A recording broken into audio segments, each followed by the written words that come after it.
All right, there we go. We are live, ladies and gentlemen. Hello, and welcome to another fantastic episode of Dream Chasers Interviews with the Future. This is episode 197, ladies and gentlemen. Hello. Hi, Grandma. Hope you're tuned in right now. Hope you're enjoying the show and ready for a good one. Everyone get your popcorn ready. We definitely have a fun one in store for you here today. So I'm joined by Jason Wright of Intentionally Inspirational. And yes, I said it right on the first time, Jason. I'm feeling good about myself.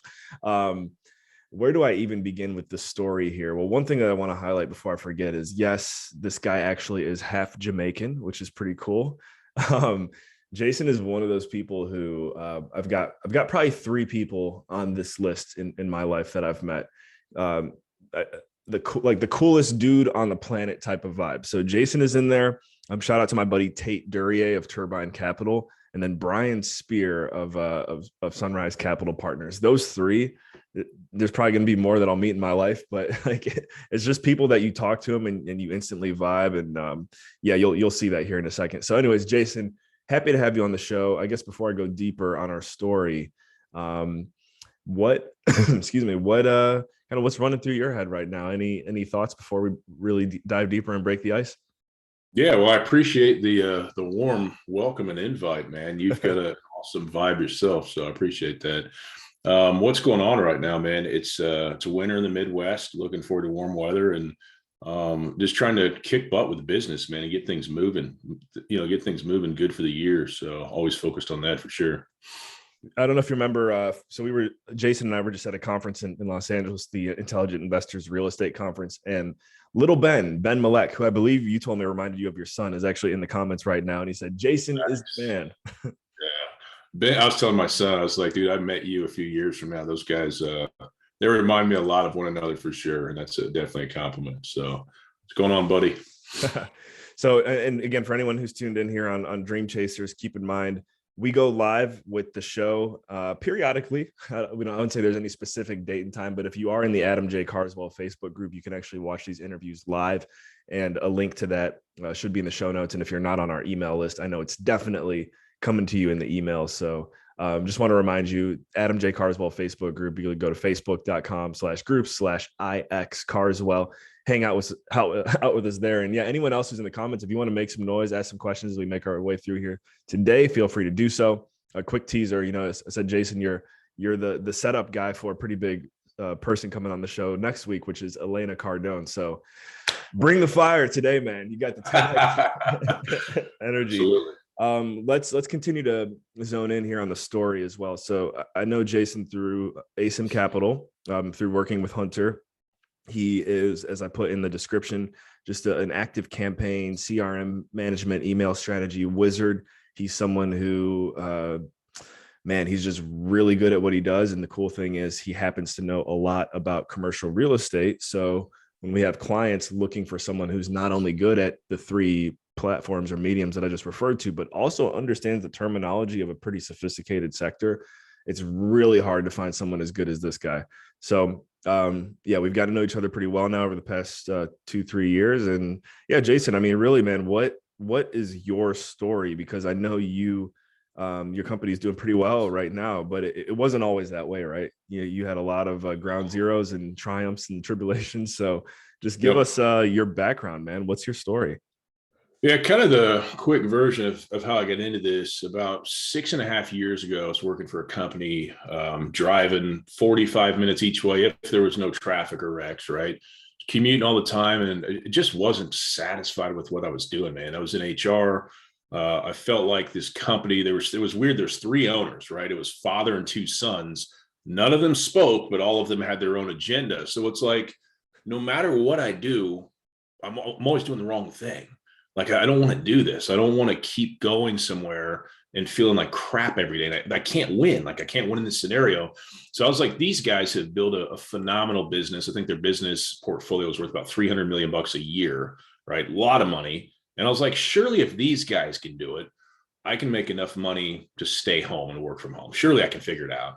So long story short, I got my wife on board, quit my job, went and bought a luxury car the next day, and ran out of money in about 2.5 months.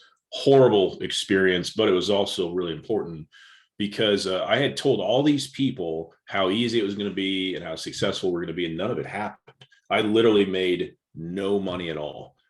And I remember sitting above where I'm at now, up on our third floor, which is kind of like a bonus room area. And I'm looking out the window like, how am I going to pay my bills next week? How am I going to buy food? Like, what am I doing here? So had to beg one of my aunts to help us buy groceries and food and just some basics. And she said, you've got 6 months, but I'm not paying for the rest of your stuff. You need to figure that shit out, So I got a job at the airport at FedEx to get insurance. I was working my butt off for $92 a week.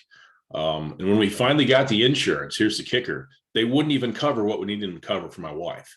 My wife takes a prescription. It's about $6,000 a month. So all that time, it was a waste of time. So wow. I said, okay, dreams on pause. I got to go back to corporate America with my tail tucked. What's weird is people were like, haha, I told you wouldn't make it. And I was like, what's wrong with people? Why would you say that? So I told them, I said, I'm going to do it again, but I'm going to succeed next time. So it took me about another 18 months to 2 years. And I started figuring out that, hey, there's people online that want copy. There's people online that want help with some basic marketing. I didn't understand marketing strategy at all. No background in it at all, but I was good at architecture. I just got to say, that's crazy to hear. It's so weird. Because that's literally what you do.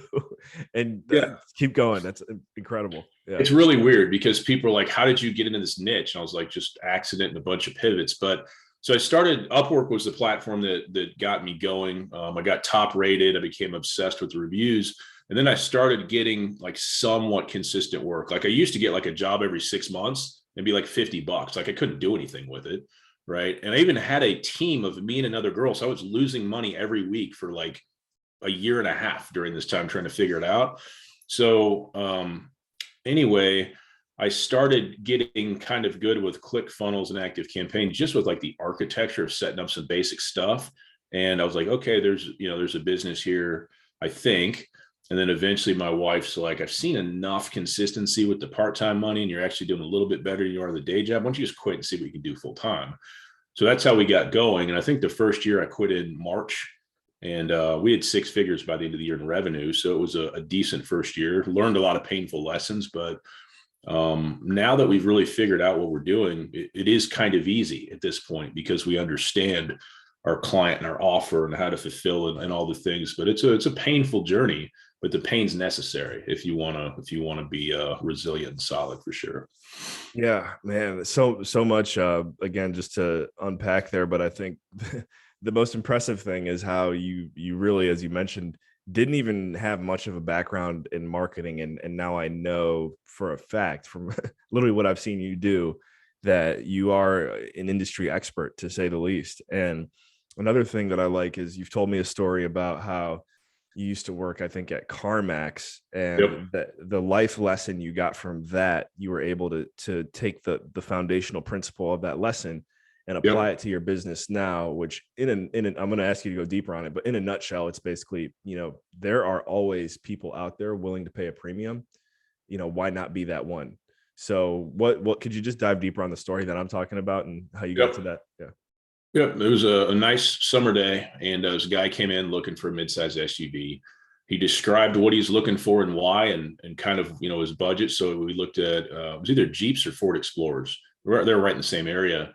And he kept looking over my shoulder and went across the lot. And I was walking with him. I was like, where are you going, man? He's like, I want to look at these Range Rovers. I'm like, okay, why? Like, it's 3 times as much. And he's like, 'cause it's a Range Rover. And I was like, it's just more expensive. And he's like, exactly. And I was like, that's really weird. And I thought back to that several times in business and thought, I wonder if people be willing to pay more for a premium service. It's nobody's going to see it, but they're going to know some of their competition can't afford it. And they absolutely do. People love it. There's always a sector of people that like the most expensive stuff they can find, whether it's watches, cars, services, whatever, fill in the blank. It's just the way they're wired. It might be a self-validation thing. Look where I'm at. Or if other people can see it, it's look what I have and what you can't have. So very interesting. But that lesson in human psychology has allowed me to grow and scale this business for sure. And because of that, I don't want to go out here and sound crazy and say always, but I think normally when you create a brand around being a premium product or service, you receive clients that are more enjoyable to work with. I'm sure every now and then you get like, crazy person with a lot of money or whatever, but it's kind of like the comparison of shopping at like Whole Foods to Walmart, right? So did you ever once upon a time have a situation where you were maybe offering too much or offering too little, and then you flipped the switch to become this premium service that you are? And what was the differences between the two worlds, if you have experienced that? Oh yeah, I've definitely experienced it. So I'll tell anybody that'll listen, a low ticket agency as your business model, you may start making money, but you're going to hate your life because you will end up doing more work for less money and have a couple people that are super needy, have nothing better to do than reach out to you and bug you all the time. And it's horrible. It's absolutely horrible. So that's why my business has risen and fallen a few times, because I was running with different variations of the low ticket agency as the primary offering. And you get two or three like really, really bad people in there, and people start on your team start hating their life. And it sucks. So yeah, working with people with money for the most part makes everything much better because you're more profitable. It's less work, and they actually sit back and let you own your process and let you do what you said you were going to do. I'm not going to let anybody micromanage me for any reason ever. We've been there. We're not. That's true. I've seen you say no to people, and that's a good thing to be able to say no too. Yep. I actually had a guy. Well, it's off topic, so never mind. Oh man, if you want to circle back to it, definitely do it. Yeah. One thing that I think this is actually what I find most impressive about your business and just observing how you run things is one thing you alluded to in your last response, which was you mentioned the team. Yeah. And any successful anything for the most part comes down to the team. I know, coming from the world of capital raising, one thing that Hunter refers to a lot is, look, this is a business actually.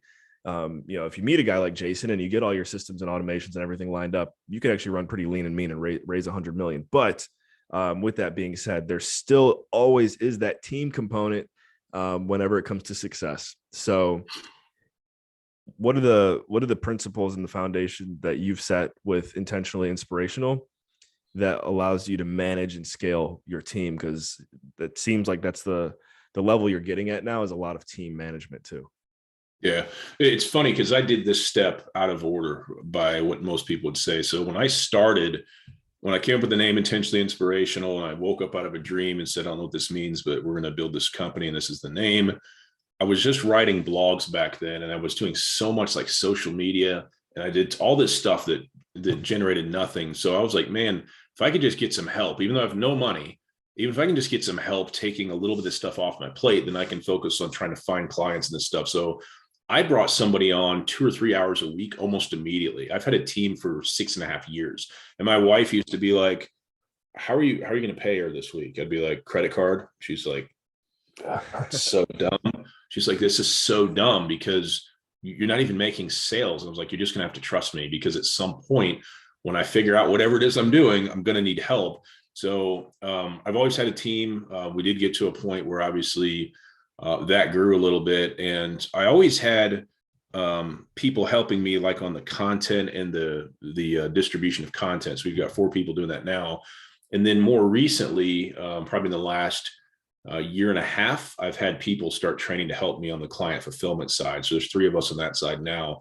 That's the side where I started getting people trained, where stuff really, really started to take off, because the bottleneck in the business was always fulfillment. I can sell a bunch, but I'm going to miss all my deadlines because I can't get it done in time. So I know a lot of people that are resistant to hiring, like, oh, I don't need help. But here's the problem. None of us are scalable, right? All of us have to eat, sleep, use the restroom. And if you work 80 hours a week, like, how long is that sustainable? I don't care how many Eric Thomas videos you watch, you're going to burn out. I'm speaking from experience. So a team can allow you to focus on what you do very best in your business. And I think it's an absolutely necessary step for anybody who's looking to do something big online. You can't do it by yourself. Yeah. Okay. So all really, really key takeaways there. And then something that's running through my head right now as well is the platform that you've kind of mastered, which is Activecampaign.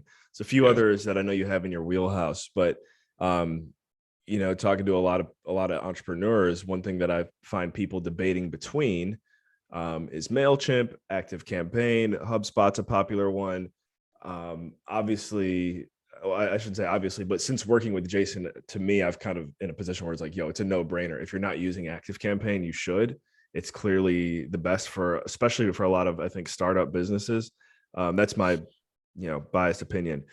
With all that being said, for you, you did have to do probably a certain amount of research to have the confidence to say, okay, this is the platform that we're going to use to build out this business. Because to my knowledge, you might have some expertise in the other ones that I mentioned, but you are kind of like the Activecampaign guy. So how did you make up your mind to zone in and niche down on Activecampaign? Yeah, it was just selfishly what I liked best. So once upon a time, I would work with people in any program they had. Like, I'll help you build your funnel and your email. I'll use whatever you've got. So I've used Activecampaign, HubSpot, MailChimp, Aweber, Drip. I've used a ton of them. And the thing that I always liked best about Activecampaign was the visual nature of the automations, right? The automation builders works the same way my brain works. Interestingly enough, ClickFunnels 2.0 has a Activecampaign-esque automation builder coming. So what I've seen, which is interesting. Cool. But Infusionsoft, everybody calls it Confusionsoft. They were a big player with, a bunch of venture capitalists behind them. I think they're public and all that, but what a nightmare of a program. I look at it, I'm like, it doesn't make any sense, and just all these problems. So I just got really, really comfortable with saying, hey, if you want to work with me, we're going to work with the platforms that I like best selfishly, because if I like them best, I'm going to use them more and I'll become better. So once I kind of said, hey, this is my stack, we're either using my stack, we're not working together, it just kind of progressed and grew from there. So yeah, that's going back to what we were talking about earlier with a little bit tied into the premium service offer, which is I don't know how to put it, and I hear my dog barking now, so it distracted me a little bit. But the stack, that's what I think I like the most also about what you've built now, to my knowledge, is you have this, hey, look, you get this, or you get this, or you can go find someone else. And to be able to have a sales pitch like that actually will bring in more sales for you. I think it's uncomfortable for a lot of people. And, I can almost relate, being on the sales front with Raise Masters. It's like, look, call me cocky. When it comes to raising money, all roads lead back to us. So if you're ready, cool. If not, I'll talk to you later. So people get thrown off by a sales approach by that, like that, because it's just, I don't know, what do we got to do to, I guess, get salespeople out there in the world thinking more of the mindset that you've created with the take it or I'll talk to you later. Yeah, I remember when I decided to do this, I remember talking to my wife. My wife's obviously 50% business partner. She is completely behind the scenes by choice. Is learning some of the client stuff now, what she's supposed to be, but she'll do what she wants, But I remember talking to her saying, hey, I know, like, I'm working a lot and I'm not growing like I want to grow, but I got this idea. And I laid it out for her. And she's like, a lot of people might say no. And I'm like, I hope they do. And she's like, what are you talking about? I was like, I don't want to work with crazy people. I don't want to negotiate price. I'm tired of doing all this stuff because it always leads to a bad experience every time. So I was like, we're not negotiating price. We're not doing refunds. I laid this document out, and over time, we've done more and more. We're doing all of that. And there was like a series of like 7 or 8 sales calls where every single person just went ghost. Like, we had our talk, put them in nurture, never heard from them again. My wife's like, I don't think it's going to work. And then all of a sudden, boom, boom, boom, boom, started working.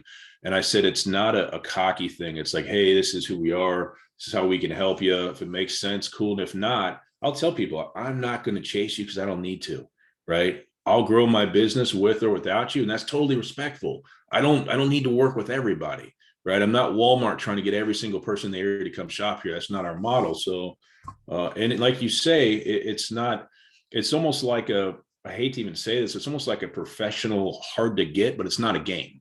It's not a game. It's an authentic, if it makes sense, you know where to find me. And if not, like, you're not going to hurt my feelings. So, but it is definitely attracts a dream style of client. And it's been great, but I can see for certain people that might be very uncomfortable because it kind of goes against your instincts in some ways. So. Yeah, definitely. And it reminded me of a quote I heard the other day. I wrote it down here. Got it from Myron Golden, who I believe got it from, dang, now I can't remember. There's some sales goat out there that people would know if I said the name. But anyways, it's there is pain in change until the benefits of that change appear. Got that? For everyone listening, I'll say it one more time. There is pain in change until the benefits of that change appear. And that sounds like when you mentioned, you made the decision to kind of go with a certain approach. The first 7 or 8 calls ghosted. That's the pain. You got to get through the pain to get to the pleasure. So another life lesson, golden nugget for you there. All right, Jason. So let's switch it up here. Make things a little spicy. I know I mentioned at the beginning of the interview, and this actually it surprised me, but it didn't surprise me because when we were hanging out in LA, you said something along the lines like, "Hey, yeah, I'm half Jamaican, by the way." And Yeah. I've seen your headshot, and one of your headshots, you've definitely got like, I don't know if you just got like a good tan or whatever, but I'm like, man, this guy looks like he might not be like fully white, I guess, right? So what are your Jamaican roots, man? That's pretty rare. Yeah, so I was adopted at 3 days old. All I know is my birth mother was Jamaican. That's all I got for you. Okay. I can get a Your hair hell of a gets nice tan. Yeah, my son's got massive hair. I can grow a massive Jamaican style beard. So that's about what I've got. But yeah, I get a great tan, and yeah, that's it, man. That's Have what I you ever know. I had a like chance? spicy food. What do you say? Ever had a chance to go to the homeland? I haven't. I'd like to go. I've been to the Caribbean, and it was really cool. The vibe there is like, it's so laid back, man. It's such a great vibe. So it did feel kind of like home. I was like, I could make this work. So we'll see. But I would love to go there someday. Another story that you shared with me that I think could be a great example for how to approach life during hard times is recently you basically sounded like you almost died on a hike that you went on. So could you tell that story possibly just a little bit and really what you learned from it? Because I haven't met anyone that has maybe we could think of one person who might have been in a similar situation, but the way you told it was great. So could you tell that story? Sure. So last summer, my buddy John, who lives about 10 minutes from me, he's like, "Hey man, you want to go out to Vegas and do some hiking?" I was like, "Hiking?" He's like, "Yeah, all around Vegas. There's mountains everywhere." I was like, "I don't know." And he just kept on me. And I was like, "Well, I think it's going to line up. Let's do it." And he's like, "Have you ever been hiking before?" I was like, "Not really, nothing but just walking through the woods." Cause I hunt that type of thing. He's like, "No, this is way different." So he's like, I need to come over and get you prepared. And came over with this huge backpack, this big internal frame pack. And I'm like, "Do I need one of those?" He's like, "You need one of these." So he went through all the gear I needed. He said, "Hey man, there's going to be no water. So like we're like going to be in high mountains. So it's going to be maybe hot at the bottom and cold at the top. So it'll be weird." And he's like, "If you want to check it out, here's this site called alltrails.com. You can check out the hike." And I noticed right away there's beginner, moderate, and like what they call it, advanced or extreme, whatever the highest one is. And this is one of those extreme. And I'm not really nervous because I'm like, he's got a plan. We're going to hike a little, we're going to spend the night and then hike back down. Okay. So we get down there and we just fly to Vegas with these packs. Like we load them on the airplane, we're walking through the airport, these big packs. Anyway, we get there and he's like, "We're going to go up 1 mile in the first 4 miles, but we're only going like 6 miles today." And I'm like getting there, like looking straight up, like, "Where's the path?" And I'm like, "This looks crazy." I'm not in shape at all. Haven't worked out in a couple years. Did not prepare. I actually prepared for the hike by smoking cigars. Probably not the best idea, right? So we start going, and within a half an hour, I'm looking at me and these guys, and we're just gassed. Like, this is hard. So we finally get to what we think is the top of where we're going to camp. And we're talking to some people coming down that must have got there at sunrise. And they're like, "Oh, you guys aren't even halfway to the campsite, like what you're talking about." Man. So we get up there, we did it. I'm exhausted. I'm soaked in sweat. My bag is so heavy. I packed way too much water. And we start taking off our stuff and relaxing. And the young guy in the group's like, "Hey, the peak is just across this flat meadow. It's like another 4 miles, but we should be able to dart across that, go to the top of the mountain." Yeah. And I'm like, I didn't even think like 4 more coming back. I didn't even think 8 miles. And I was like, "How many have we gone?" And I think we had gone, 5 or 6 miles. So I'm kind of doing the math. I'm like, yeah, okay, why not? So I dropped my pack off. I grab a bottle of water and I grab 200-calorie nut packs. And the guy's got like a half a bottle of water. We had our phones. That's it. So my buddy John's like, you sure? I'm like, yeah, it seems like it's pretty easy. It's just a flat meadow. He's like, okay. So we left the two guys at the campsite and our stuff, and off we went. Oh, there's some pines about 100 yards from the campsite where these meadows start. And it was uphill to the pines. And I'm looking across this meadow like, bro, that looks uphill. So anyway, we're walking for hours and hours and hours. And we finally see these two ladies. And I'm starting to think like, I kind of want to turn back, but I don't want to be that guy. I don't want to be the old guy that's weak, And I'm starting to get a little bit of a rhythm. I can do this. And we passed these two ladies we hadn't seen in about 8 hours. And they had, I guess, gone all the way to the top. And there's a mother and a daughter. And they're like, hey, great to see you guys. Where are you going? So just going to the top of the mountain. They're like, oh, it's not close at all. And I was like, how much further is it? And I was literally thinking like a quarter mile. She's like, I don't know, like 2.5 miles. And I was like, oh God. So the guy I'm with runs out of water a little bit after that point. I'm still good, but I'm like, it's a long way. So she's like, there's these rocks stacked up. You gotta stay to one side of them. And it's just around the corner. You'll see what we're talking about. There's a plane wreckage. We didn't see that for like 2 hours. So we were like, are we lost? The trail's not really there. So we finally get to this thing they call the false peak. And it looks like you're on top of the world until you crest the top. And then you go, oh my God, there's the peak. It's way higher. So again, not even close. So we finally get to the top of this mountain. I'm wanting to cry because I'm so broken mentally and physically, but I'm not my pride won't let me. But I remember getting up there and stepping above the peak and feeling that wind cut through me. That wind was probably 40 miles an hour and probably under 30 degrees. So we started in the 70s. I'm in shorts. I've got a goose down jacket soaked in sweat. And the kid I'm with is like in a long sleeve t-shirt. So we take pictures and I look at him. I say, hey, Will, there's Utah, there's California. That's cool. We need to get the hell out of here now. And literally we made it about another eighth of a mile and the sun set. So now we're after dark. So I start talking to him and I'm saying, hey man, we've got to make it back to camp tonight, but we've got a long way to go. So we're walking.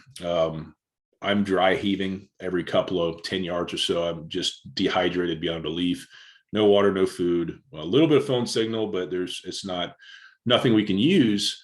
And I'm like, how far did we walk to get here? And we figured it out. So I said, if we walk as fast as we can, we might be able to make camp in 3.5 hours, 3.5 hours. And it's like brutal, dude, brutal. Yeah. Because all you want to do is lay down. There's nothing. You were an athlete. You ever in a basketball game and your team needs you, but you're like, I can't help you because there's nothing in the tank. My body is not working.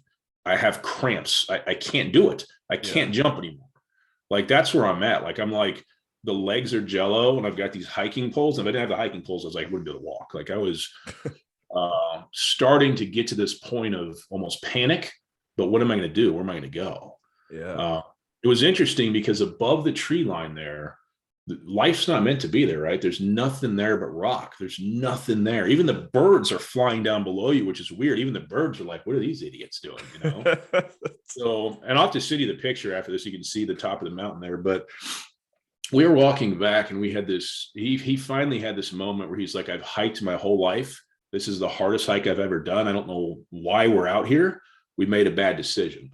So we kept going, started getting disoriented in the dark. It's like, is that Vegas or is that Vegas? Trying to follow lights. And he gets to a point like, hey, maybe we should just try to sleep here. I'm like, but where? On the rocks? There's nothing here. So we had this talk that we're either going to die from exposure out here tonight for real, not being dramatic, or we have to make it back to camp. There's literally no two options. And both of them suck, right? Like we don't want to walk anymore. So we kept going and I finally got some signal. And it's probably about 8:30 at night. And I remember telling my wife, not in these words, but I let her know because I said it weird, but I said, hey, if you don't hear from me by like 10, you're not going to hear from me again. She said, well, what do you mean? She has no idea what's going on. So I told her what we're doing. And I said, I don't know if I can make it. She's like, you don't have life insurance. You don't have a choice. And she's like, your daughter wants to talk to you. My daughter's like, love you, Dad. Have fun. Don't die on the mountain. I was like, okay. So it kept me going because that's all I could think about. And I was like, I'm not thinking about the pain. I'm not thinking about the fact I keep stumbling or dry heaving. I just have to keep hearing my daughter's voice echo over and over and over. And I have to get there. Like there's no way around it. So we got back. We got to a point where we called John at the camp, told him the same thing. If we're not there by 10, we're not coming back. So no more signal, no more phone calls. We arrived at 9:17 and collapsed into camp. And they were like, we were packing up to come find you. We were going to find you. And if we couldn't, we're calling a helicopter in. And then I was like, guys, I just need to eat and go to bed. And they said, we got bad news. We got to go back to the truck tonight. And I was like, oh. Wait, actually, so what was the reason for that again? I remember you told me. Because they couldn't get out of the wind. So the wind, even at the campsite, was like even worse than where we were at. It was so strong and so cold. We were not prepared. We had no tent. One of the guy's sleeping bags was like his kids, like he grabbed the wrong one. He couldn't get in it. And I was looking at him and I was like, this guy's so poorly prepared. Like we can't stay here, but I can't go back down the mountain. It's like 4 miles more. Right. So long story short, 17 hours, 18 miles. We made it back to the truck. The hardest thing I've ever done in my life by 100 times, mentally and physically. But what I realized in the days after that was the mind is so much more powerful than even the body. Like you can literally do anything. It's hard to describe. You can do anything you set your mind to. Like nothing can stop you but you. The end. Wow. Powerful. That is the mic drop moment. Ladies and gentlemen, I know you probably learned a lot of cool things today here from Jason, but that's really, it's one of those, it's almost like a cliche statement that you always hear, like mind over matter, or the mind is more powerful than the body. But to hear it the way that you just laid it out, it's like, man, I think I'm going to be like meditating on that for the next few days, similar to how you did I felt like I was on that journey with you just now. So good job on the storytelling, man. Thanks. Well, you know what's funny is right at the end where the other two guys were ahead of us, when they got to the truck and they hit the brake lights and I could see brake lights and I knew what they were. I picked up those hiking sticks and literally like sprinted all the way downhill to the truck. And I'm like, where did that energy and coordination come from?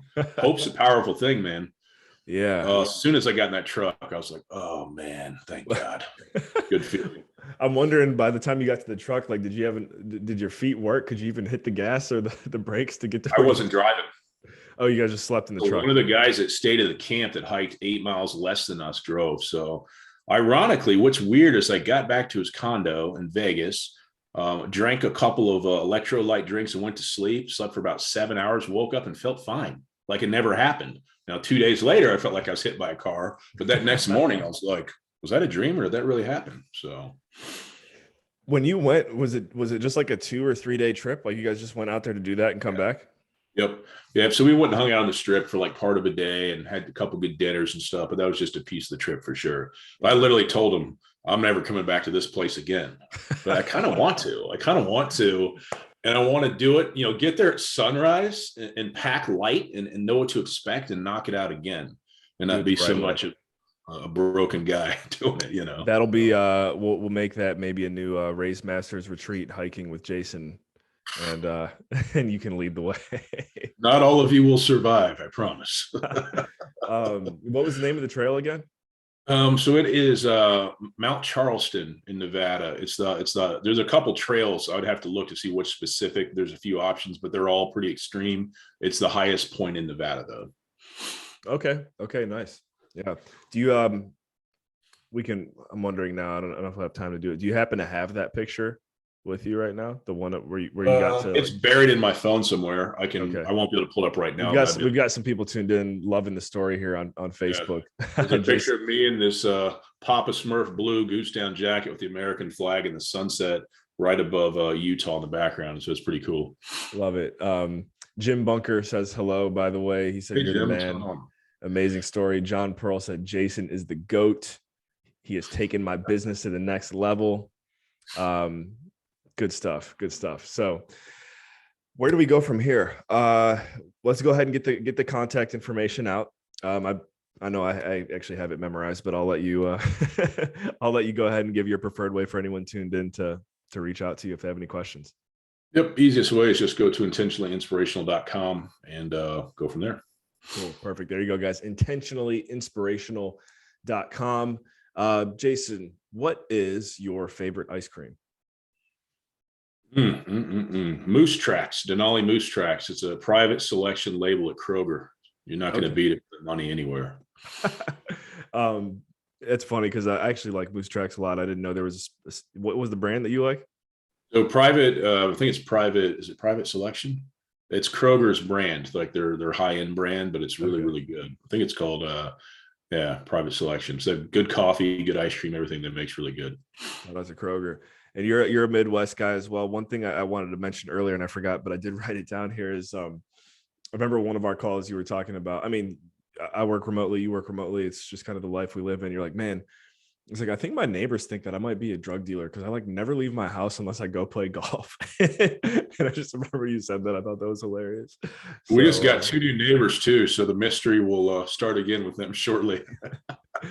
how often do you leave the house? I mean, I can kind of relate. It's funny, like everyone's quarantining and stuff, but I'm like, wait a second, without meaning to. Sometimes I actually quarantine a lot sometimes. So, Yeah. It's funny because we've got two vehicles. The one I drive, we only put about 2,000 miles on it a year. It's an '03 Camry, so it does its job. But we actually have a kind of a fancy golf cart that I bought a few years ago, and I drive that significantly more than the car.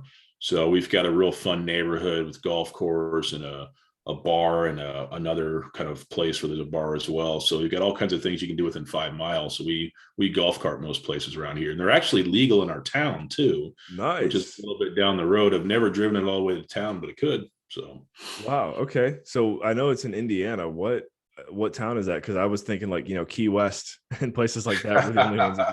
yeah, it's Martinsville, Indiana. So it's south of Indy, probably about 40 minutes. And it's about 25, 30 minutes north of Bloomington, home of IU.